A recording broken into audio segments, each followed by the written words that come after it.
Hello, welcome to my channel. ఈరోజు మన ఛానల్లో కొత్త వెరైటీ రెసిపీ అండి, గోరుచిక్కుడు మసాలా కర్రీ. ఇదైతే రైస్లోకి చపాతీలోకి సూపర్ కాంబినేషన్. ఎప్పుడు చేసుకునే ఫ్రైయే కాకుండా ఇలా కుక్కర్లో సింపుల్గా చేసుకోవచ్చు. మనైతే ఇంట్లో ఈజీగా చేసుకునే రెసిపీ అండి. చపాతీలోకి రైస్లోకి బాగా చాలా బాగుంటుంది. దాని ప్రాసెస్ ఏంటో మా ఛానల్లో చూసేయండి. కొత్తగా మా ఛానల్ చూస్తుంటే సబ్స్క్రైబ్ చేసుకోండి. ఇప్పుడైతే దాని ప్రాసెస్లోకి వెళ్ళిపోదాం. ముందుగా మనమైతే మిక్సీ జార్ తీసుకోవాలండి.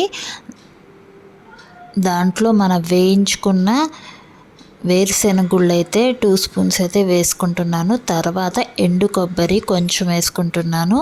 ఇక్కడ వెల్లుల్లి వేసుకోవడం మిస్ అయిపోయానండి. ఇక్కడ మీరు వెల్లుల్లి కొన్ని రెబ్బలు వేసుకోండి. తర్వాత పసుపు, కారం మీరు తినేవారి బట్టి కారం వేసుకోండి. ఇదైతే నేను గ్రైండ్ చేసుకుని పక్కన పెట్టుకున్నాను. ఇప్పుడైతే స్టవ్ ఆన్ చేసుకుని కుక్కర్ పెట్టుకుని ఆయిల్ అయితే వేసుకోవాలి. కర్రీకి సరిపడే ఆయిల్ అయితే వేసుకుని 1/2 స్పూన్ అయితే ఆవాలు, 1/2 స్పూన్ జీలకర్ర వేసుకుని కొంచెం చిటపటలాడించే వరకు వేయించుకుని ఉల్లిపాయలు అయితే వేసేసుకోవాలి. కర్రీకి సరిపడేది ఒక పెద్ద ఉల్లిపాయ అయితే ఒక ఉల్లిపాయ చాలండి. ఇదైతే గోల్డెన్ బ్రౌన్ కలర్లో రావాలి. అది వచ్చిన వెంటనే మనం ఒక 1/2 స్పూన్ అల్లం వెల్లుల్లి పేస్ట్ వేసుకోండి. చూసారా, మంచి బ్రౌన్ కలర్ వచ్చింది కదా. ఇప్పుడు అల్లం వెల్లుల్లి పేస్ట్ వేసుకుని మళ్ళీ కొద్దిగా కలుపుకోండి. ఈ అల్లం వెల్లుల్లి పేస్ట్ పచ్చివాసన పోయేంత వరకు కలుపుకోవాలి. కలుపుకున్న తర్వాత ఒక మీడియం సైజ్ అయితే టమాటో ఒక 2 టమాటాస్ అయితే చిన్న ముక్కలుగా కట్ చేసుకుని వేసుకోవాలి.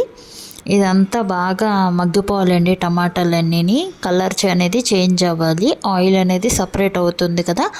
అప్పటి వరకు మనం కలుపుకున్న తర్వాత గోరుచిక్కుళ్ళు అయితే చిన్నగా కట్ చేసుకున్నానండి. ఒక 1/2 కిలో గోరుచిక్కుళ్ళు అయితే నేను తీసుకున్నాను. దానికి సరిపడే ఉప్పు అయితే వేసుకుంటున్నాను మగ్గడానికి.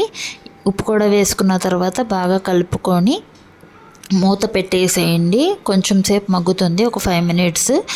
గోరుచిక్కుడు అనేది కొంచెం మగ్గిన తర్వాత మనం పౌడర్ ఉంటుంది కదా, మనం మసాలా పట్టుకున్నాం కదండి, ఆ పౌడర్ అయితే ఇందులో వేసేసుకోవాలి. మొత్తం అయితే వేసేసుకొని ఆ పౌడర్ ఆ మసాలా కూడా కొంచెం పచ్చివాసన పోయేంత వరకు కలుపుకొని ధనియా పౌడర్ 1 స్పూను, కొంచెం గరం మసాలా, ఎక్కువ వేయట్లేదండి పిల్లల కోసం, తక్కువ అయితే వేసుకోండి. మీ రుచికి మీరైతే వేసుకోవచ్చు. కారం, ఉప్పు అన్నీ నేను నాకు సరిపడేంత వేసుకున్నాను. ఇలా వేసుకున్న తర్వాత ఒకసారి బాగా కలుపుకోవాలండి. ఇవన్నీ పచ్చివాసన పోవాలి.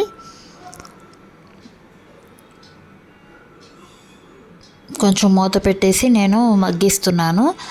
తర్వాత మనం చూసారా, కలర్ అనేది కొంచెం చేంజ్ అయ్యింది కదా. మసాలా కూడా పచ్చివాసన పోయిన తర్వాత మనకి దీనికి సరిపడే అయితే వాటర్ వేసుకోవాలండి.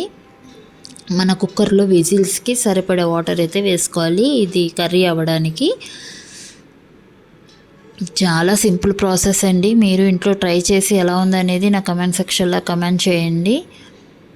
చూసారా, ఇప్పుడు అయితే నేను కుక్కర్ పెట్టేస్తున్నాను. కుక్కర్ ఇప్పుడు 2 విజిల్స్ వచ్చే వరకు ఉంచితే చాలండి. విజిల్స్ అయితే వచ్చేసినాయి. ఇప్పుడు నేను ఓపెన్ చేసి చూపిస్తున్నాను. చూడండి, కర్రీ అనేది అయితే సూపర్. అన్నంలో అయితే గ్రేవీలో కలుపుకుని తింటే అద్దరిపోయింది. ఇంకా చపాతీలో కూడా మనం దోశల్లో చపాతీల్లో ఇలా కాంబినేషన్గా కూడా తినొచ్చండి. చాలా సింపుల్గా చేసేసుకోవచ్చు. ఇప్పుడు లాస్ట్లో నేను కొత్తిమీర వేసుకుని కలిపేసుకుంటున్నాను.